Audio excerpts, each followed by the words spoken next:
لیکن نا نبی پاک صلی اللہ علیہ وسلم نے نا حد بیان کر دی، اور میرا خیال ہے یہ حدیث سمجھنے کے بعد بھی اگر سخاوت کا ذوق پیدا نہ ہو تو پھر بندے کو نا سرجری کرانی چاہیے دل کی۔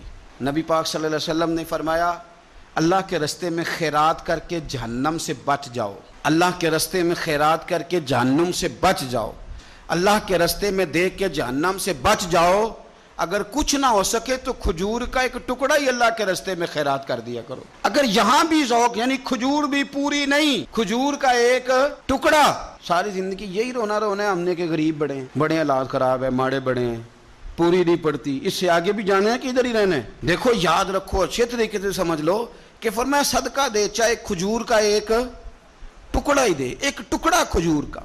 اب سمجھ لیں بات کو، ہمارا جو معیار اب خرچ کرنے کا ہے نا، وہ تو ہم نے امیر لوگوں کے ذمہ لگا دیا ہے، اور امیر بیچارہ بھی وہ کئی دفعہ الجھ جاتا ہے، وہ کہتا ہے جناب کس کس کو دیں، مسجد کو، مدرسے کو، گلی بنانے والوں کو، قبرستان بنانے والوں کو، غریبوں کو، بیواؤں کو، سب کو پتہ چل گیا محلے میں فلانا بندہ امیر ہے، تو ہر ایک کی توجہ اسی کی جانب ہے۔ اور میں نے تو اپنی زندگی میں یہ بھی دیکھا ہے کہ امیر کے پاس پیسے آ جائیں تو لوگ اس طرح شکوہ کرتے ہیں کہ دیتا نہیں، جیسے اس کے نہیں اس بیچارے کے پیسے ہیں۔ اس کے بہن بھائی کہہ رہے ہوتے ہیں دیکھو جی خود کروڑوں کی جائیداد خرید لی، ہمیں 5,000 نہیں دیا۔ بھئی خدا کے بندے پیسے اس کے دے چاہے نہ دے۔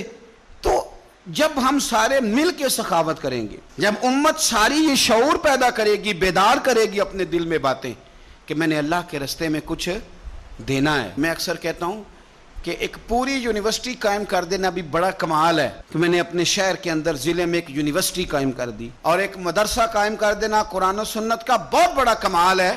لیکن ہم یہ سارا کچھ نہیں کر سکتے، ایک غریب بچے کا خرچہ تو اٹھا سکتے ہیں کہ نہیں؟ اگر آپ نے ایک غریب بچہ باشعور کر دیا، تعلیم یافتہ ہو گیا، تو آپ نے یونیورسٹی کا کام ہی کیا ہے۔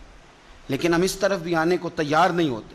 اپنی قربانی کے لحاظ سے ماحول کو سخاوت کا رنگ دیں، ماحول کو ذوق کا رنگ دیں۔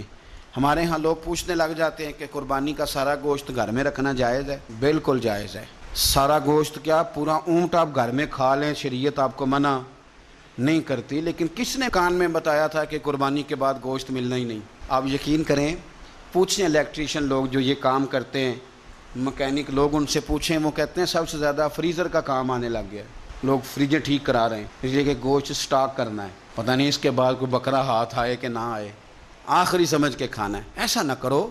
اگر سارا گھر میں رکھنے کا مفتی صاحب سے فتویٰ پوچھ لیتے ہو تو کیا کسی مفتی نے یہ فتویٰ نہیں دیا کہ سارا بانٹ دینا بھی جائز ہے؟ یہ بھی فتویٰ پوچھو کسی سے، اور نہ ہو تو مجھ سے پوچھ لو۔ قربانی ساری رکھنی بھی جائز ہے اور ساری بانٹ دینی بھی، ایک لقمہ بھی نہ کھائیں، ساری بانٹ دیں۔ آپ بانٹتے رہیں، رب کریم آپ کو اور دینے کا ارادہ فرماتا رہے۔